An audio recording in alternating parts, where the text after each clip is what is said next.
Hello दोस्तों, नमस्ते, राधे राधे, जय श्री कृष्णा। मैं दुर्गेश आपका यूट्यूब चैनल मैं ट्यूशन अप पर हार्दिक स्वागत करता हूं।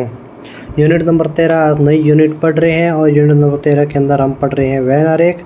और वैन आरेख से संबंधित जितने भी पॉइंट हैं हम उसको आसानी से समझेंगे और उसका अध्ययन करेंगे।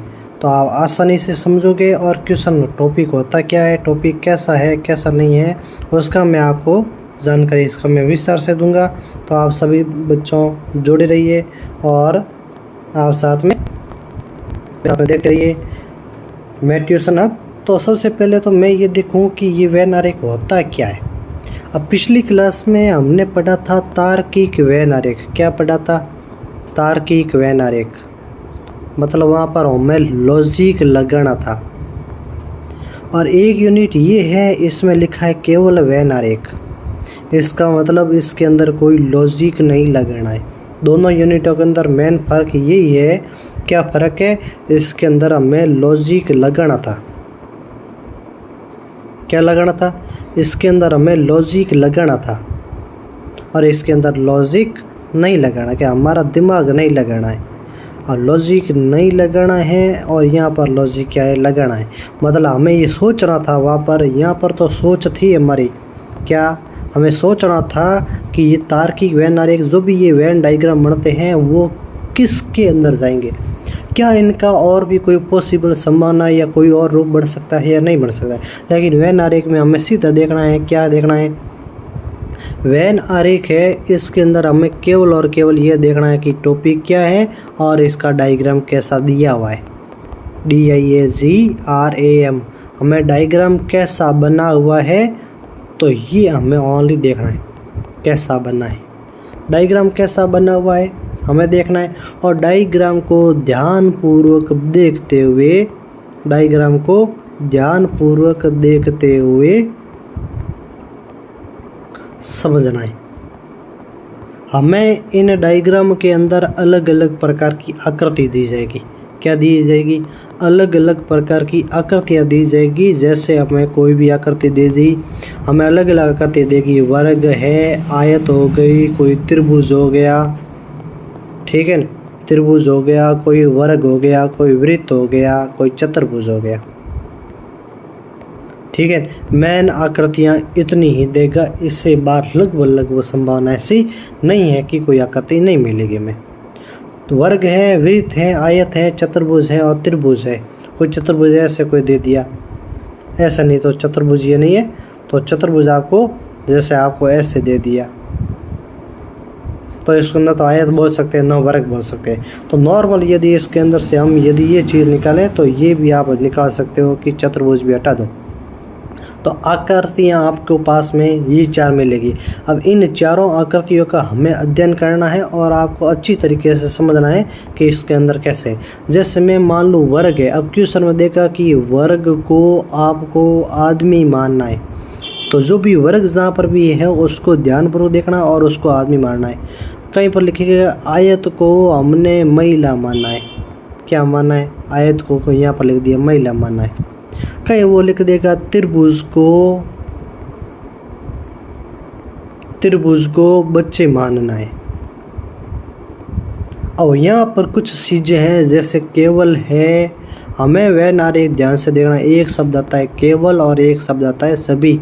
इन दोनों शब्दों को ध्यानपूर्वक समझना है और हमें ये देखना है कि डायग्राम के अंदर जो चीज़ है वो उसके पूरे के अंदर आएगी, ठीक है। यह तो शब्द आता है कुछ, यह आता है केवल, यह आता है सभी में।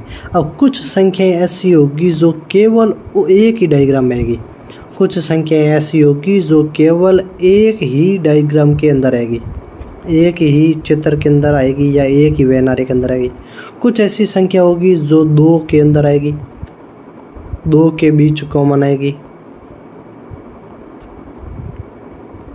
ठीक है। कुछ ऐसी संख्या भी आपको मिल जाएगी जो तीनों के अंदर संभव हो जाएगी। तीनों आकृतियों के बीच में या तीनों आकृतियों में कॉमन आ जाएगी संख्या। कुछ ऐसी संख्याएं हैं जो आपको जितनी भी 4 संख्या दे दी या 4 आकृतियाँ दे दी तो चारों आकृतियों के अंदर भी उस आकृति का या कोई संख्या ऐसी हो गई जो चारों आकृतियों के अंदर कॉमन आ जाएगी, मतलब चारों में ही गिनी जाएगी। अब हमें यहाँ पर क्या करना है, उन संख्याओं को ध्यानपूर्वक क्या करना है, गिनना है। क्या करना है, संख्याओं को ध्यानपूर्वक गिनना है और संख्याओं को ध्यानपूर्वक गिनते हुए संख्याओं को ध्यानपूर्वक गिनना है और ध्यानपूर्वक गिनते हुए उन संख्याओं के उत्तर लाने हैं, बाकी कुछ नहीं करना है। संख्या को ध्यानपूर्वक गिनना है और गिनते हुए हमें देखना है कि कौन कौन सी संख्या किस किस आकृति के अंदर आई हुई है, कौन कौन सी संख्या किस किस आकृति के अंदर आई हुई है, संख्या कौन कौन सी आकृतियों के अंदर आई हुई है, वो हमें चीज़ ध्यान रखनी है। और ये चीज़ें दोनों ध्यान रखने के साथ साथ हमें ये भी ध्यान रखना है, क्या रखना है, कि हम केवल शब्द का यूज़ कर रहे हैं या सभी का यूज़ कर रहे हैं, हमें देखनी है।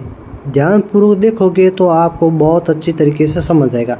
ये एक ऐसा टॉपिक है जिसमें दिमाग बिल्कुल नहीं लगाना है, दिमाग लगाना ही नहीं है। जैसा क्वेश्चन पूछता है वैसा वैसा चले जाओ।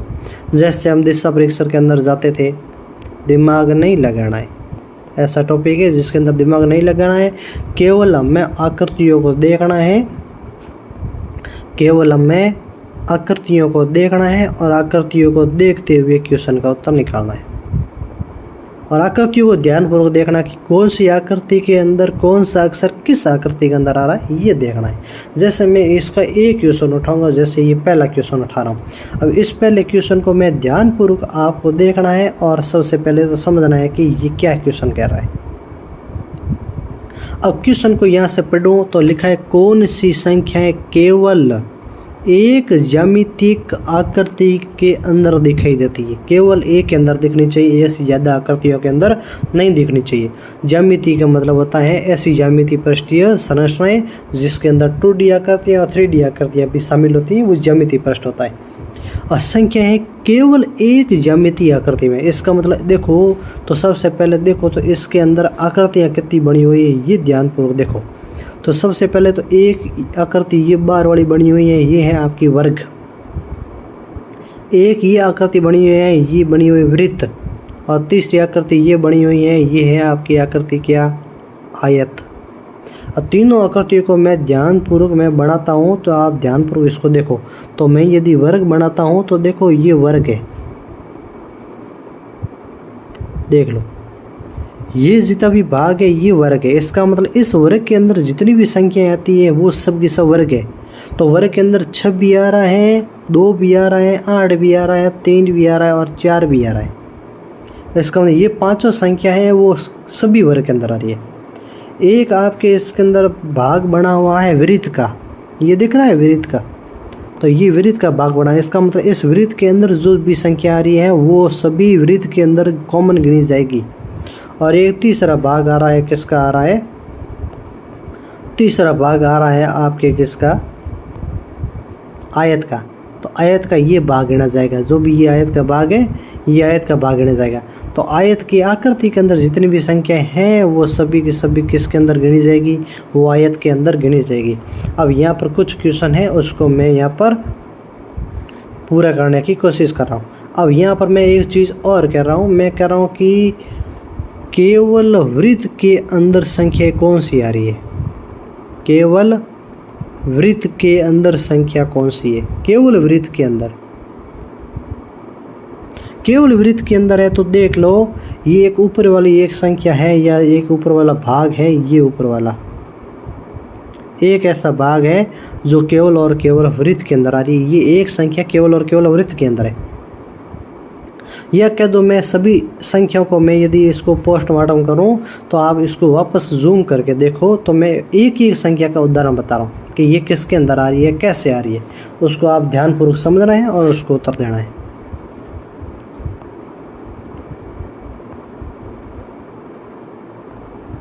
ठीक है, तो सबसे पहले इसको देखते हैं। तो देखो कि ये जो भी 2 है ना, ये केवल और केवल वृत्त के अंदर आ रहा है, वर्ग के अंदर आ रहा है।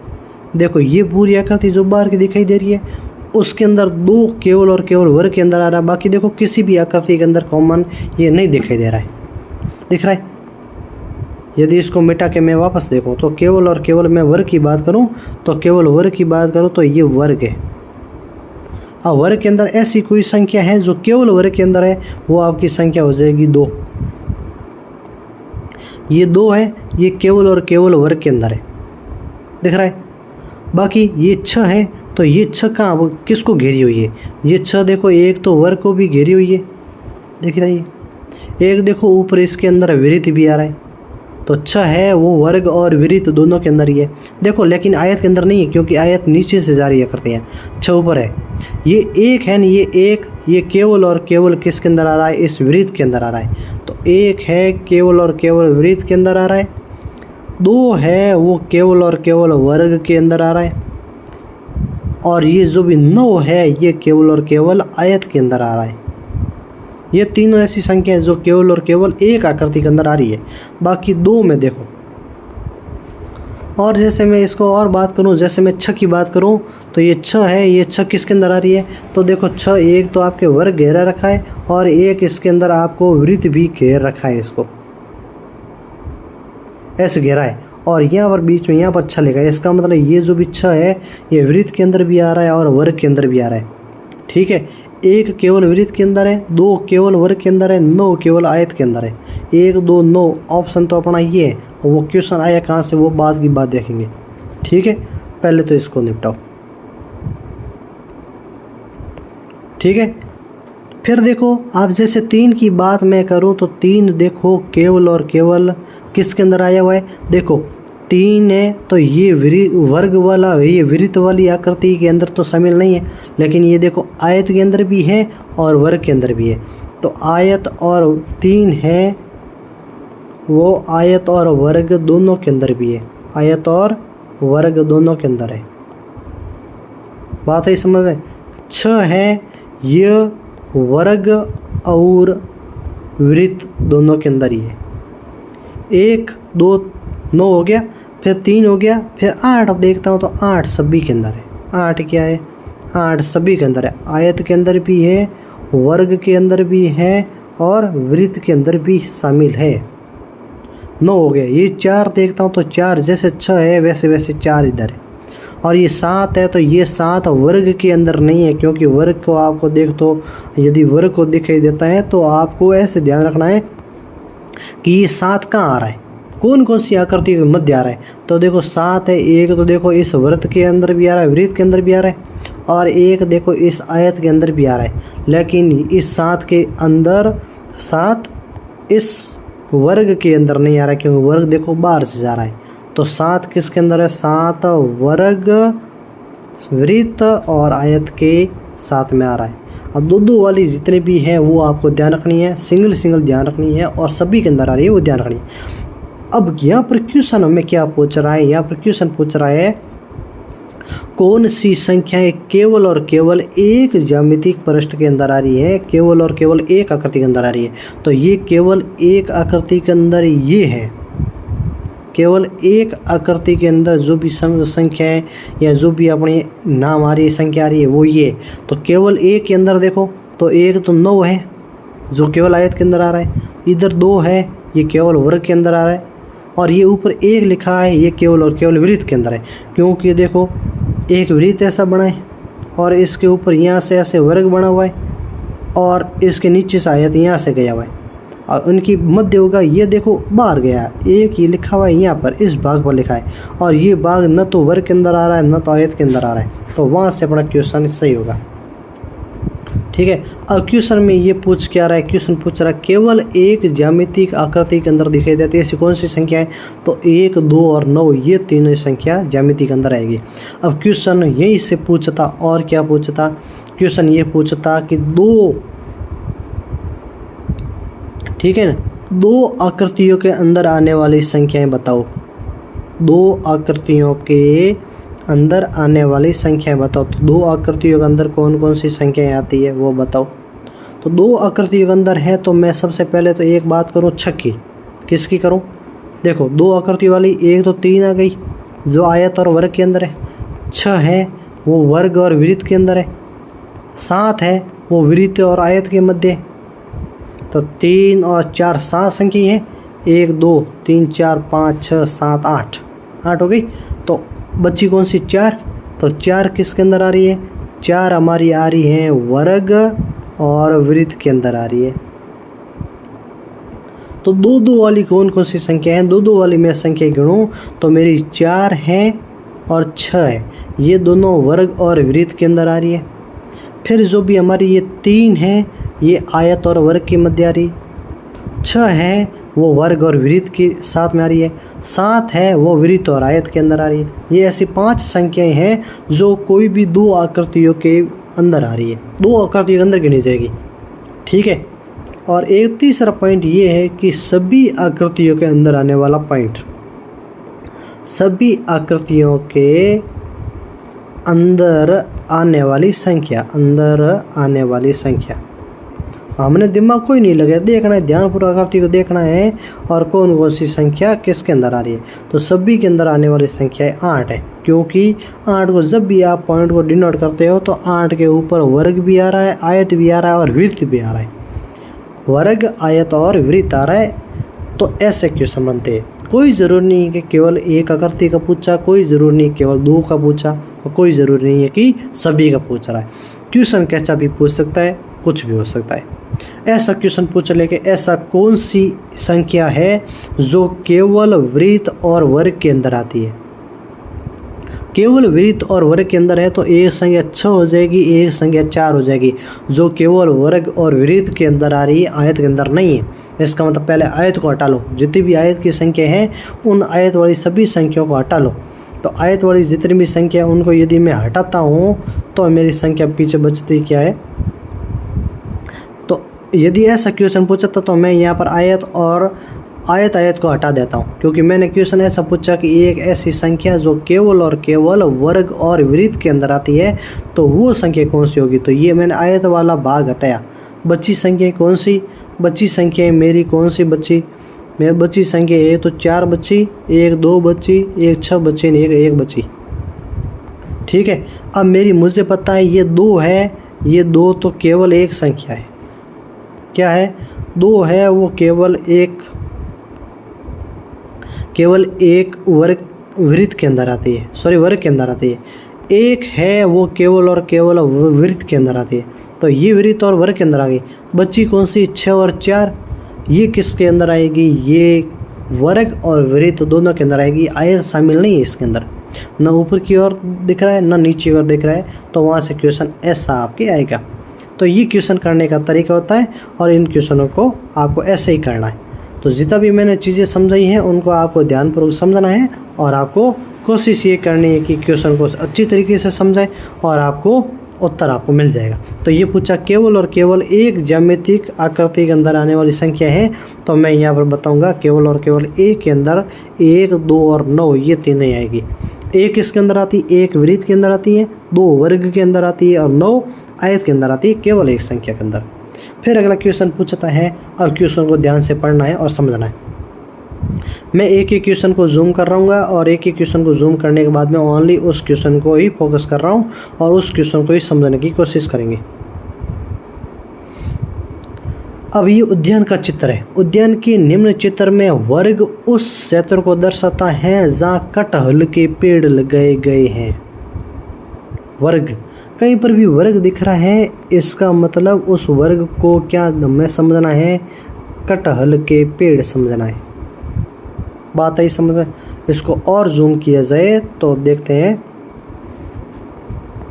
तो हम ओनली इस क्वेश्चन पर ही फोकस करेंगे, बाकी वाले क्वेश्चन पर नहीं करेंगे। अब हमें इसी के ऊपर ही समझना है और इसी के ऊपर ही करना है। तो क्वेश्चन में ये पूछा है क्या कि वर्ग उस क्षेत्र को दर्शाता है जहाँ केवल कटहल के पेड़ है। इसका मतलब मैंने वर्ग को क्या मानना है, वर्ग को कटहल का पेड़ माना है। वृत्त आम के पेड़ों को दर्शाता है। ये अंदर वाला जो वृत्त है ये आम के पेड़ों को दर्शाता है, तो ये वृत्त है ये आम के पेड़ों को दर्शाता है। पहले तो ये ध्यान रखना है कि हमें चीज़ें लिखनी है। फिर कह रहा है ये त्रिभुज है ये नारियल के पेड़ों को दर्शाता है, तो ये त्रिभुज है ये नारियल के पेड़ों को दर्शाता है।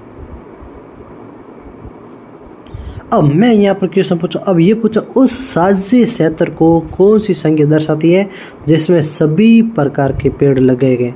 ऐसा कौन सा इलाका है जिसके अंदर कटहल के भी पेड़ है, आम के भी पेड़ है, नारियल के भी पेड़ है। इसका मतलब सभी के सभी दर्शाने।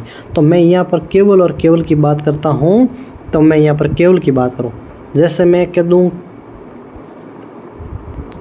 केवल वर्ग के अंदर आने वाली संख्या। केवल वर्ग का मतलब कटहल था, तो केवल कटहल की पेड़ के ऐसा क्षेत्र जहाँ पर केवल और केवल कटहल की पेड़ ही है, ऐसी संख्या मतलब जो केवल और केवल वर्ग के अंदर आए। तो केवल और केवल वर्ग के अंदर आए तो ऐसी संख्या, इस वर्ग को आप यदि जूम करें तो वर्ग को देखो तो केवल और केवल ये 1 और ये 5 है, ये केवल और केवल वर्ग के अंदर है, जिसके अंदर न तो वृत्त शामिल है, ये वृत्त बाहर पड़ा है, और न ही ये त्रिभुज शामिल है, ये त्रिभुज उससे भी बाहर पड़ा है।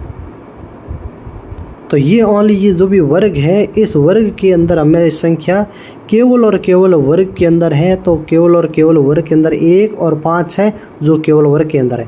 इसका मतलब 1 तथा 5 मतलब कुल 6 पेड़ है। 6 पेड़ केवल और केवल कटहल के है। बात है समझ में। उसके बाद में आगे वाली में बात और करूं, आगे वाली और बात करूं कि केवल और केवल ये तो कटहल की पेड़ हो गए। उससे अगली वाली और बात करूं तो मैं ये बात करूं, क्या करूं कि जो भी ये केवल और केवल जो भी ये वृत्त है, ये आम का पेड़ है।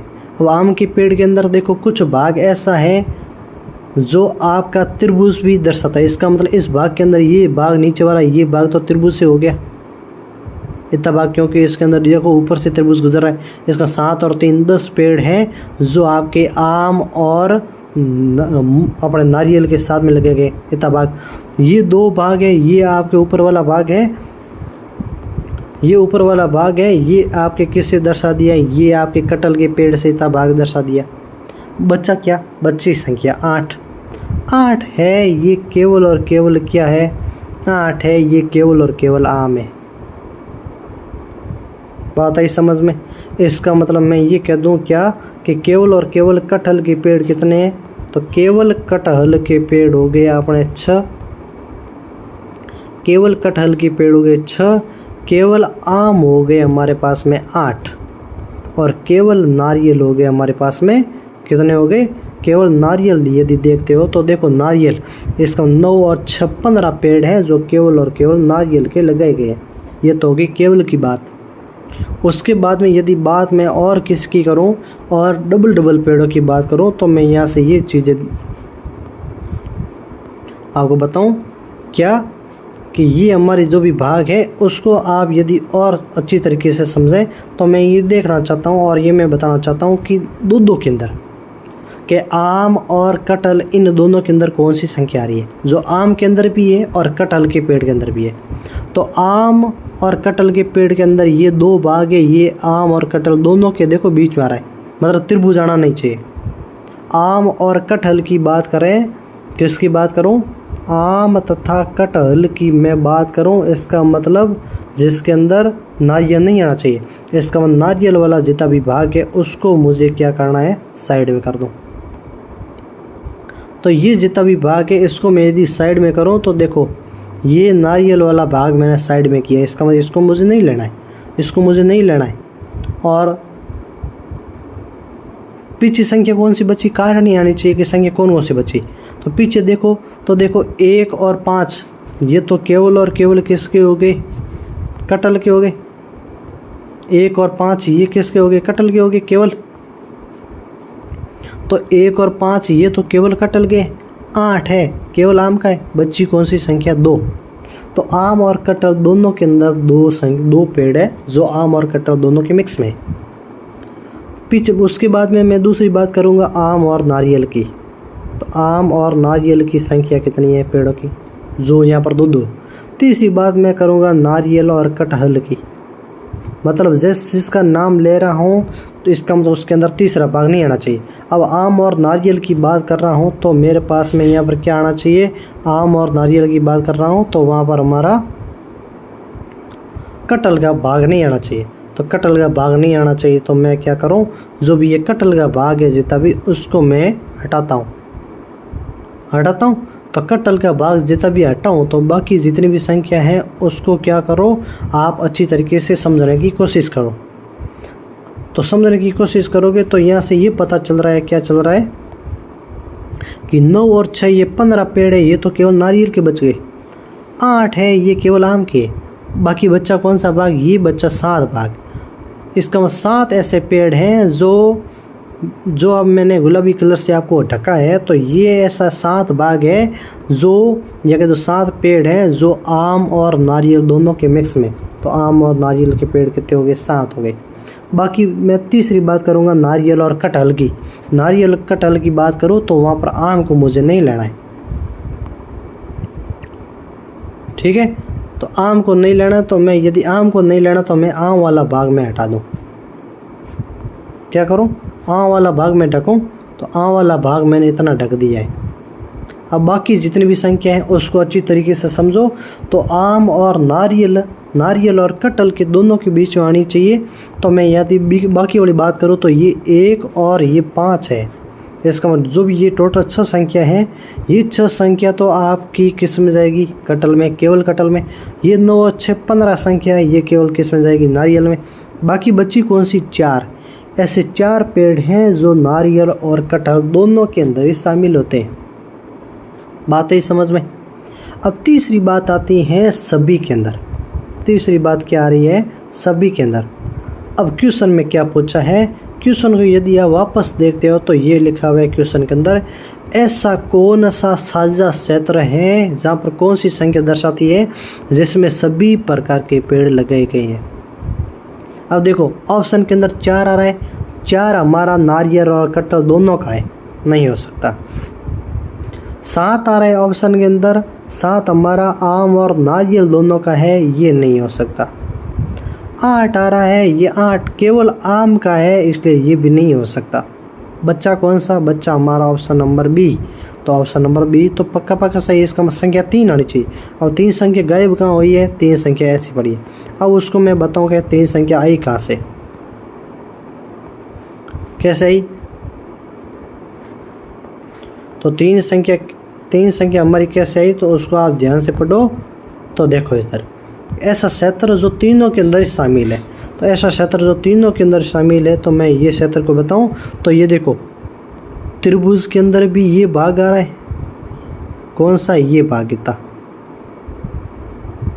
जो ये भाग है, ये त्रिभुज के अंदर भी आ रहा है, वर्ग के अंदर भी आ रहा है और वृत्त के अंदर भी आ रहा है।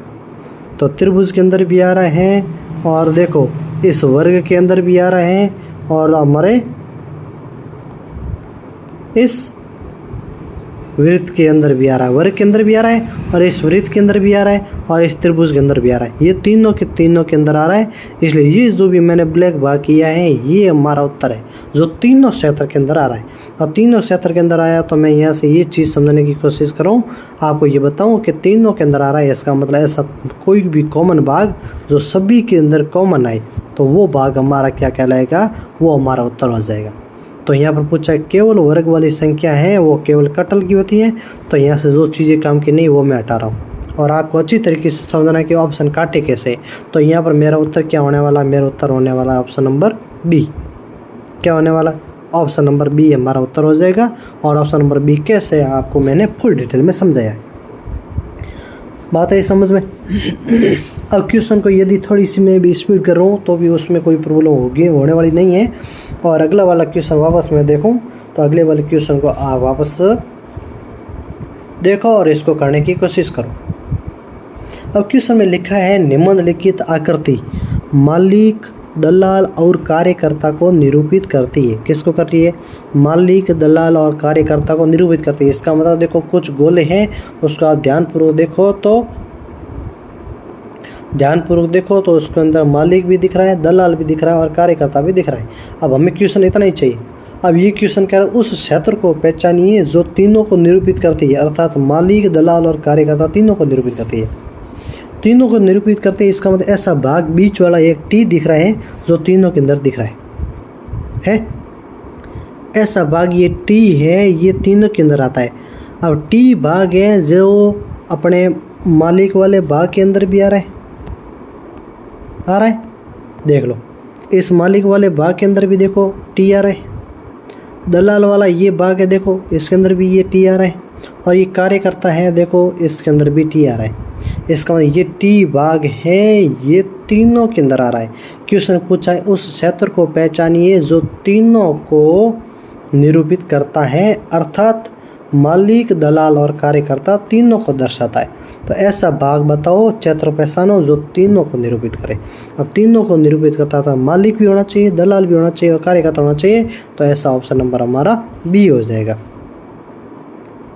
फिर अगला क्वेश्चन क्या कह रहा है, अगले क्वेश्चन के अंदर हमें पूरा फुल डिटेल में बताना है। अब फुल डिटेल में बताने के लिए आपको क्वेश्चन को अच्छी तरीके से देखना है और समझना है क्या क्वेश्चन क्या कह रहा है। तो सबसे पहले तो इसके अंदर आपको ये दिया हुआ है, नीचे दिए गए आरेखों द्वारा निम्नलिखित प्रश्नों का उत्तर दीजिए। इस आकृति में जो भी त्रिभुज बना हुआ है वो डॉक्टर को प्रदर्शित कर रहा है, वृत्त है वो खिलाड़ियों को और आयत है वो कलाकारों को दर्शाता है। इसका मतलब मेरे पास जो भी त्रिभुज है वो तो किसको दर्शाता है, डॉक्टर को। जो भी वृत्त है वो हमें किससे दर्शाता है, खिलाड़ियों को। और जो भी आयत है वो हमें किससे दर्शाता है, वो आयत है हमें दर्शाता है कलाकार से। और संख्या जितनी भी है मैं सभी को बताऊं, ठीक है।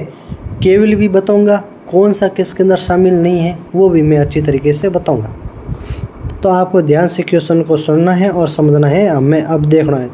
अब ऊपर वाली तो मैंने चीज़ें बता दी, अब इसको आप इतने को फोकस करो। तो सबसे पहले मैं ये लिख लूँ कि ये जो भी त्रिभुज है ये त्रिभुज किसको दर्शाता है, ये डॉक्टर को दर्शाता है।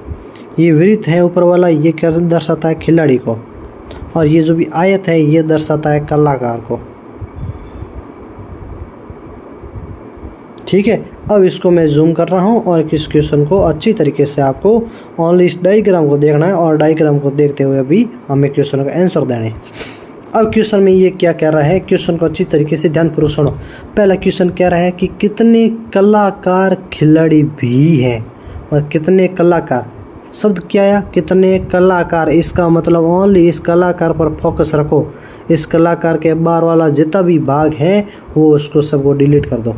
इसका मतलब जितना भी बार वाला भाग है उसको सभी को हटा दो। तो ये जितना भी भाग है ये हटा दिया मैंने, इतना भाग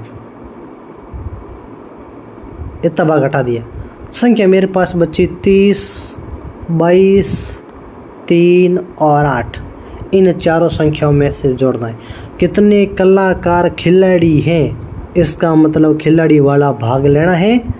कितने कलाकार खिलाड़ी भी हैं, इसका खिलाड़ी वाला लेना है। इसका मतलब डॉक्टर वाला भाग और हटा दो। तो डॉक्टर वाला भाग ये हमारा है, कौन सा है, डॉक्टर वाला। देखो त्रिभुज वाला भाग है ये भी हमें हटा दिया जाता है, ये भी मैंने हटा दिया क्योंकि हमें ये चाहिए नहीं। कितने कलाकार खिलाड़ी है, बताओ, बातें समझे। कितने कलाकार खिलाड़ी भी हैं, इसका खिलाड़ी भी साथ में देखना है। बात आई समझ में।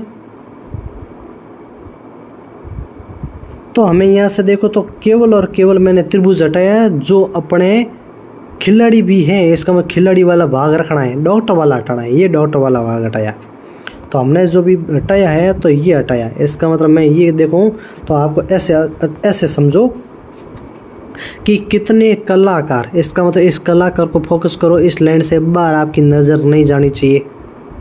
खिलाड़ी भी है, इसका मतलब ये वृत्त है। इस वृत्त और इस कलाकार के बीच वाला जो भी भाग है उसको डिनोट करो। इसके बाहर वाली संख्याएं भूल रही हैं। मतलब जो भी आपके एक वृत्त दिख रहा है और एक आयत दिख रहा है, इन दो आकृतियों के मध्य वाला जो भाग है उसको ही ओनली फोकस करना है।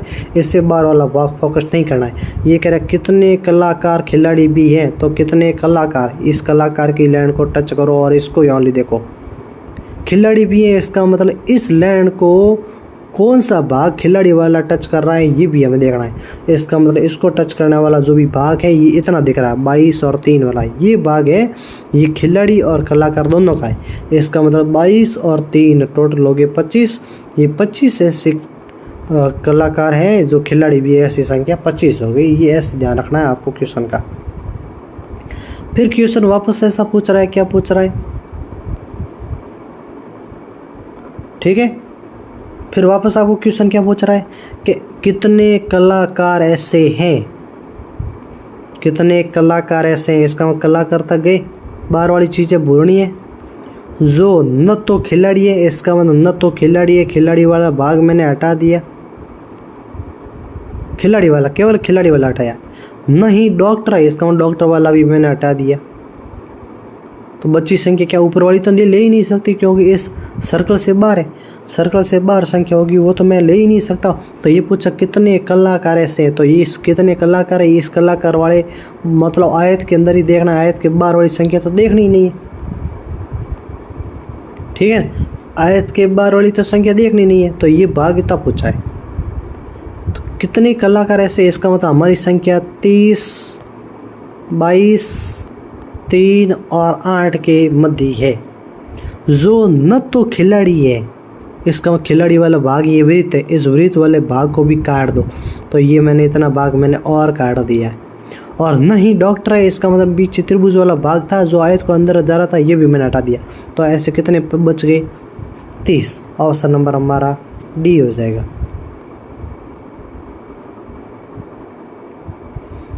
फिर अगला पॉइंट क्या कह रहा है, कितने डॉक्टर, डॉक्टर शब्द आया, कितने डॉक्टर, इसका मतलब हमारी नज़र ओनली और ओनली किस पर है, इस त्रिभुज के अंदर है, त्रिभुज से बाहर जाएगी नहीं। कितने डॉक्टर कलाकार भी हैं और खिलाड़ी भी है, कितने डॉक्टर कलाकार भी हैं और खिलाड़ी भी है। कलाकार है, इसका मतलब कलाकार है और खिलाड़ी है, तो कितने डॉक्टर। अब इस डॉक्टर से बाहर जाना नहीं है, इसका मतलब मेरे पास संख्या 4, 17, 3 और 8, ये संख्या 4 ही है, इन चारों के अंदर ही उत्तर आएगा, इससे बाहर जाएगा नहीं। कितने डॉक्टर कलाकार भी है, इसका मतलब कलाकार है, इसका मतलब कलाकार वाला भाग लेना है इसके साथ में। तो देखो इसका भाग अंदर किससे टच हो रहा है, इसके अंदर आ रहा है, कलाकार भी है, तो इसका मतलब कलाकार है, इसका मतलब 4 और 3 7 है, तो ये जुड़ के कि ये कलाकार भी है। 4 और 3 ये 7, तो ये हो गए कलाकार भी है, खिलाड़ी भी है। कलाकार भी हैं, तो कलाकार वाले भाग हो गया हमारा 3 और 8 वाला, ठीक है। वापस देख लो, तो ऐसे कितने कलाकार हैं, ये हमने कलाकार वाला भाग निकाला। कितने ऐसे आपके डॉक्टर है जो कलाकार भी हैं, तो कलाकार भी हैं, इसका मतलब इसका भाग ये भी ये आ गया था, कलाकार भी है, तो 3 और 8 आ गई, कलाकार भी है और खिलाड़ी भी है, इसका मतलब खिलाड़ी भी है, इस कलाकार भी है और खिलाड़ी भी है, और ये खिलाड़ी वाला भाग आ गया। इसका ऐसा 3 संख्या ऐसी है जो खिलाड़ी भी दिख रही हैं और कलाकार भी दिख रहे हैं। ये 8 है, ये 8 किसके अंदर जाएगा, ये 8 कलाकार के अंदर जाएगा और डॉक्टर के अंदर जाएगा। बात है समझ में। तो 4, 17 हमारे पास संख्या कितनी थी, 4, 17, 3 और 8 ये संख्या थी।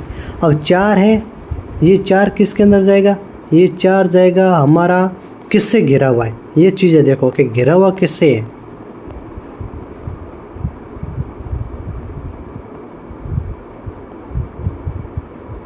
ठीक है ना, ये किससे घिरा हुआ है, ये चीज़ें देखो। तो घिरा हुआ किससे है, तो ये देखो कि इस कलाकार वाले, इस अपने डॉक्टर वाले भाग के अंदर संख्या 4, 17, 3 और 8 दी हुई है। तो ये 4 किसके अंदर जा रही है, ये 4 आपकी डॉक्टर के अंदर भी जा रही है और खिलाड़ियों के अंदर भी जा रही है, डॉक्टर और खिलाड़ी के अंदर जा रही है। 17 है, ये केवल डॉक्टर है, क्या है, केवल डॉक्टर है। 8 है, ये आपके कलाकार भी हैं और डॉक्टर भी है। लेकिन 3 है जो कलाकार भी हैं, डॉक्टर भी हैं और खिलाड़ी भी है, KH। इस ये पूछा कितने डॉक्टर कलाकार भी हैं, खिलाड़ी भी है, इसका मतलब 3 उत्तर आ जाएगा, जो कलाकार भी हैं और हमारे खिलाड़ी भी है। तो ऑप्शन नंबर हमारा क्या हो जाएगा, 3 हो जाएगा, ठीक है। ये ऐसे इस प्रकार से करना क्वेश्चन है। अब क्वेश्चन फिर अगला क्वेश्चन क्या कर रहा है,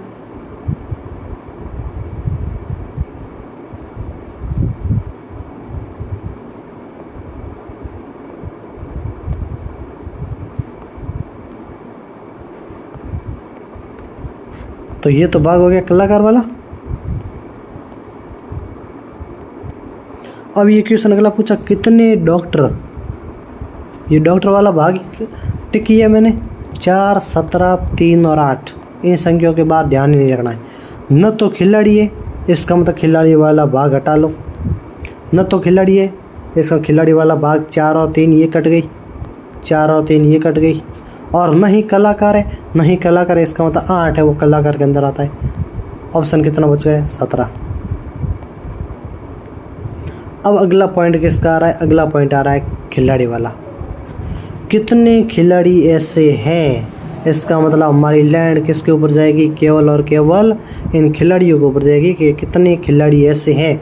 तो हमारी संख्याएं 25, 22, 4 और 3 से बाहर जाने वाली नहीं है। न तो कलाकार है, इसका मतलब कलाकार नहीं है। तो कलाकार नहीं है तो जो भी ये कलाकार वाला भाग है 22 और 3 वाला, ये संख्या हटा दो। 22 और 3 वाली ये संख्या हट गई। और न ही डॉक्टर है, इसका मतलब ये डॉक्टर वाला ऊपर वाला भाग ये भी हट गया। तो केवल और केवल उत्तर क्या बचा? उत्तर बचा हमारा 25। ये इस प्रकार से क्वेश्चन आपका होगा। आप क्वेश्चन को ध्यानपूर्वक पढ़ोगे तो आपको क्वेश्चन बहुत अच्छी तरीके से हो जाएगा। तो आज का समाप्त होता है। मिलते हैं नेक्स्ट क्लास में, तब तक के लिए सभी को जय हिंद, जय भारत।